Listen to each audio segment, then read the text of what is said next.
Greetings, everyone. My name is Gloria Martinez Osornio, and I am your host for today. Before we begin, I would like to provide some background that will ground the reasons we're all here today. I am considered a Mexican American woman. I am Mexican American because I was born and raised here in the United States. While my roots originate from Mexico, this is because my parents are Mexican. My family is a family of 5.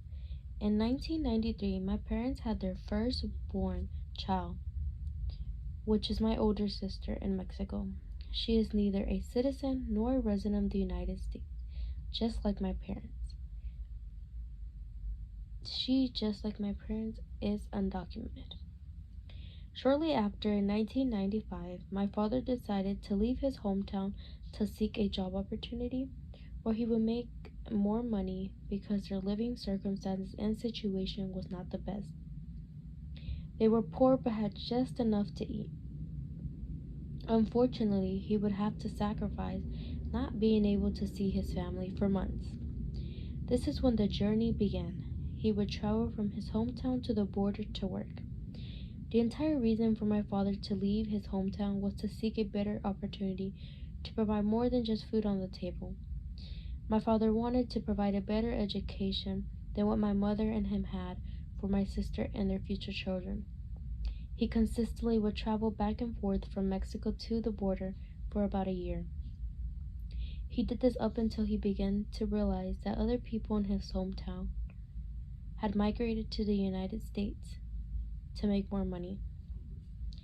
These people would come back to the ranch with nice, brand new clothes, new cars, with money to support their families, which eventually my father's desire to see his family prosper and be able to help his parents not work anymore piqued his interest in crossing the border to the United States.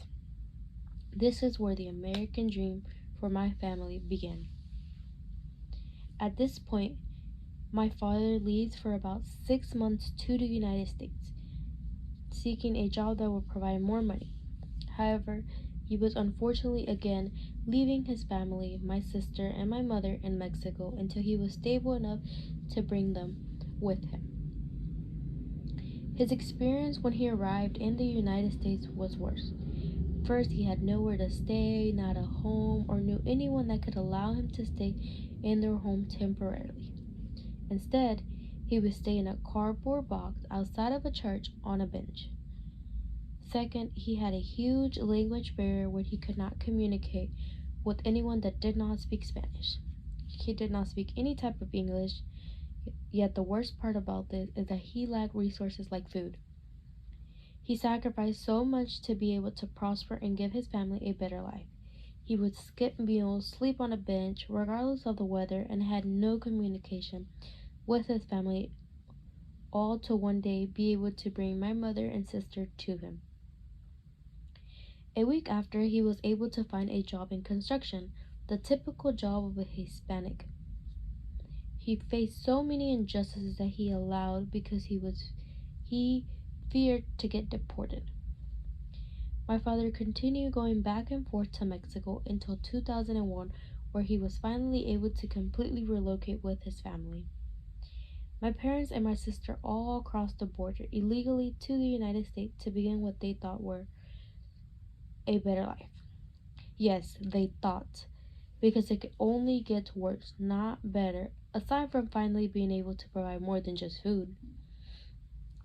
My sister begins elementary school where she, just like my mom, begins to experience language barrier, discrimination, and injustices because they were different, just like my dad when he initially arrived in the United States. My sister tells me stories where she would see my mother crying and regretting even coming to the United States. She regretted leaving her entire family behind because she had no one here in the United States.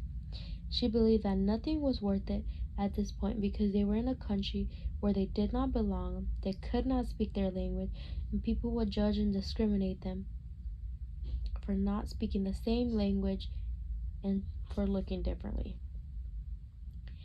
This is my family story, where shortly after I was born, at the age of around 5, I can remember my mother being worried about my father because he was driving without a license. He used to live in we used to live in the Conley area. It's in Forest Park, but during that time, there was a lot of roadblocks of police officers attempting to detain immigrants for any reason, especially for no license. Braselius, Emil, and Bam state in the mental health and Hispanic Latino Americans following national immigration policy changes have concluded that the announcement of a number of restrictive immigration policies was accompanied by an increase in arrest rates due to Hispanic and Latinos' worsening mental health. In immigration databases, it is necessary to better acknowledge and address the potential health and effects of aggressive immigration enforcement. An illustration of this would be the 3 citations for driving without a license that my father received in 2014. As a result of roadblocks and immigration laws, he was detained. The injustices and discrimination that the Latino and Hispanic community faces are unreal. It is a long, ongoing issue that needs to be addressed, and what better way than by someone whose family went through. Later, we will go into more details. First, we will investigate how immigration laws and regulations affect Latinos and Hispanic families. This is a common issue that has increased the hunt for illegal immigrants to be deported from the country. The Latino and Hispanic population still lacks understanding, compassion, and even equality. For this reason, this issue is very close to home, so it's necessary to be explored. Salman and Solang state in the American Latino Psychodynamic Perspective on Culture and Mental Health Issues. Sorry if I mispronounce authors' names. The United States of America has the second largest population of Hispanics worldwide. The projected population for 2060, just 45 years from now, will constitute 31% of the nation's population by that date. Spanish is the most prevalent non-English language in the United States, with 37.6 million persons of age 5 years and older speaking at home. The pressure of legislative legalism are felt by Mexican and Mexican Americans. While Puerto Ricans struggle with their dual identities, Cubans experience the highs and lows of economic assimilation. Dominicans experience over-racism due to their predominantly African phenotype, and numerous South Americans struggle with the tension between belonging and detachment. In the American Journal article, The Impact of Local Immigration Enforcement Policies on the Health of Immigrant Hispanic Latinos in the United States, Rhodes and his colleagues state, although many immigrant Hispanics or Latinos in the United States experience barriers to care because of a lack of bilingual and bicultural services, low health literacy, insufficient public transportation, and limited knowledge of available health service, studies suggest that individuals lacking legal status may have more difficulty obtaining health services and many experience worse health outcomes than do individuals with legal status. This is true, yet the majority of the populations of the Latino community are undocumented with no legal status, which means they are less likely to access any type of services since they fear getting deported. Thus, as Rhodes infers that this can further affect their fear to lead to incomplete routine care of physical activity, food purchasing, and concerns with being in public. The article written by Lovato and Abrams in 2022, An Examination of Latino Immigrant Family Social Service Needs Following a Deportation-Related Family Separation, explains how in 1996, Congress passed the Personal Responsibility and Work Opportunity Reconciliation Act that prohibited undocumented immigrants to access public services. Not only that, but the article addressed how Trump also took a stance against removing and detaining undocumented immigrants by policy changes that impacted immigrant safety and well-being. A great example of this would be children and families in cages where they were kept enclosed for days, even weeks. Some people even died in the cages due to inhumane circumstances, lack of resources and food and water.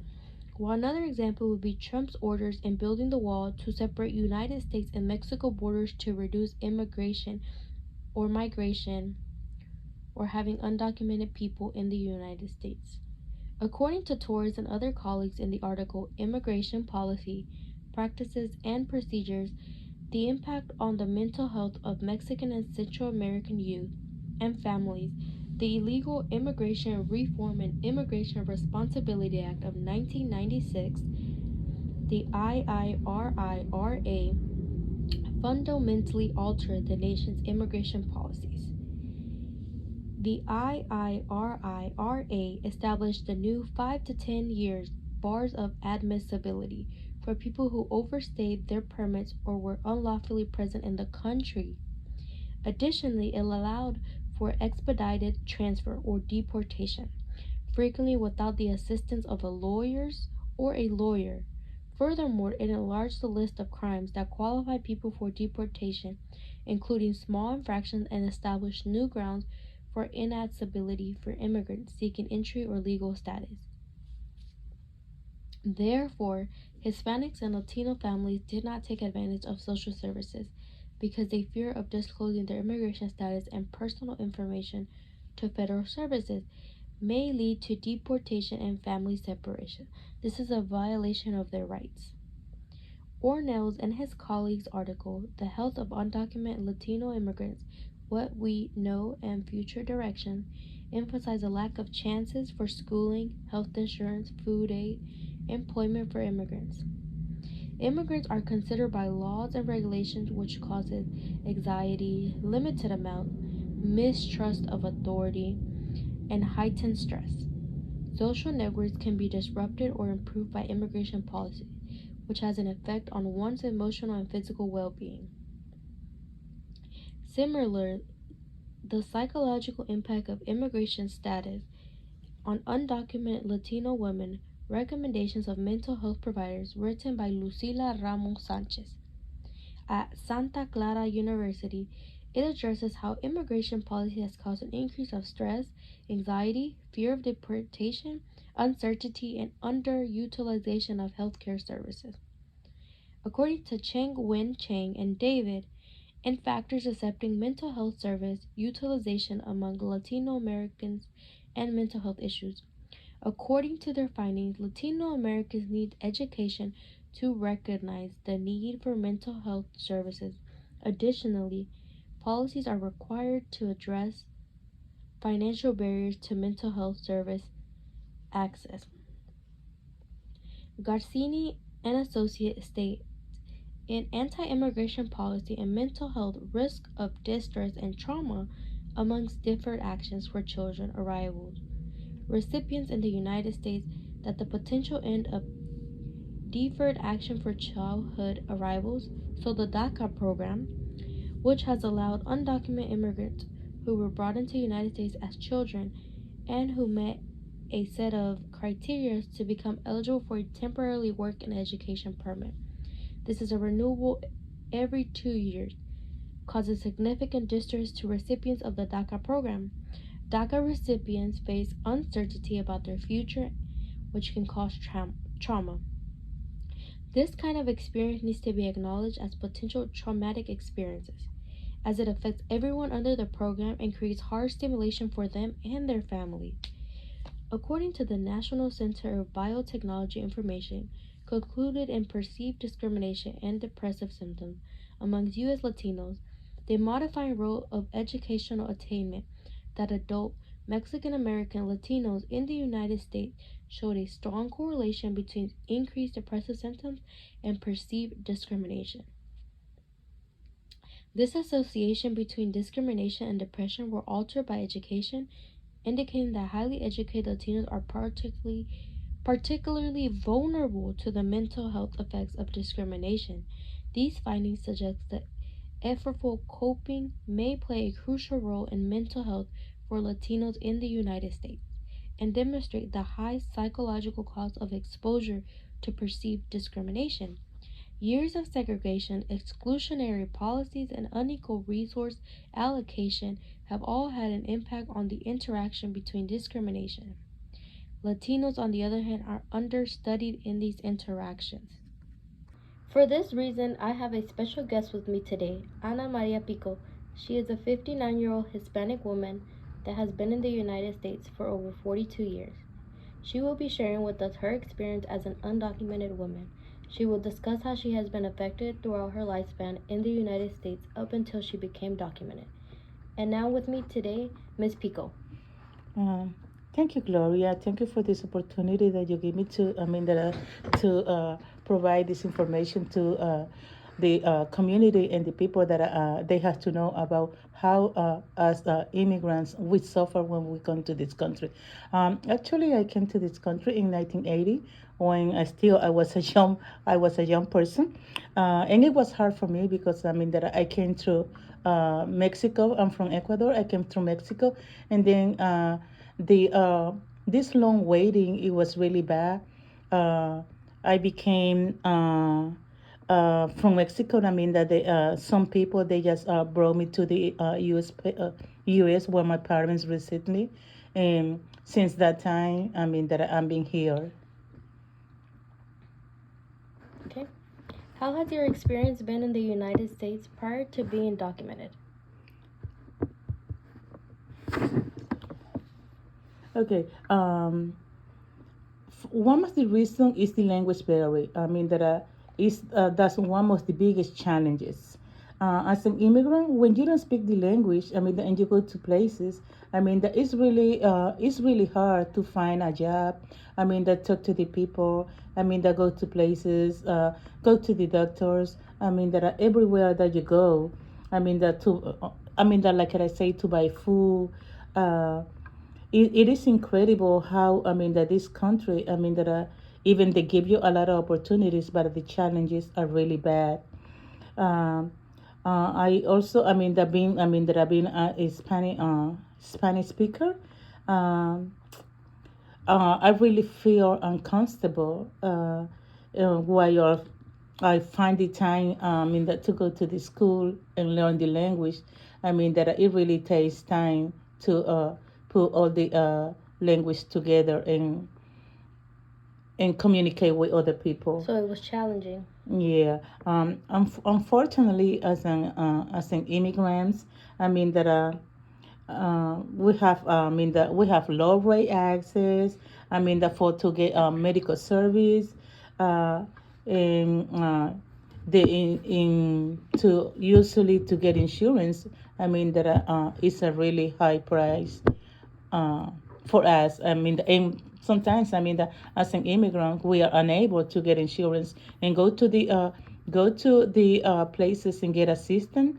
That you are treated like that really like you're not even supposed to be there. Okay. In what ways have laws and regulations affected you?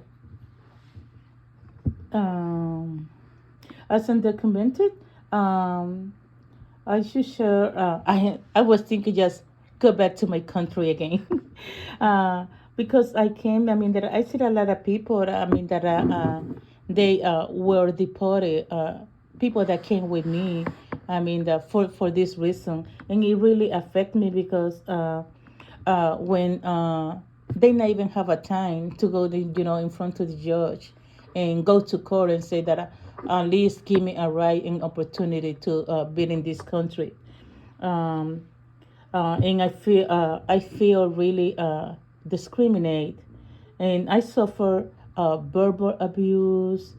uh, I say verbal abuse. That's the most thing that it really affect me. And like I say, that in all this could be the language barriers, employment opportunities, housing.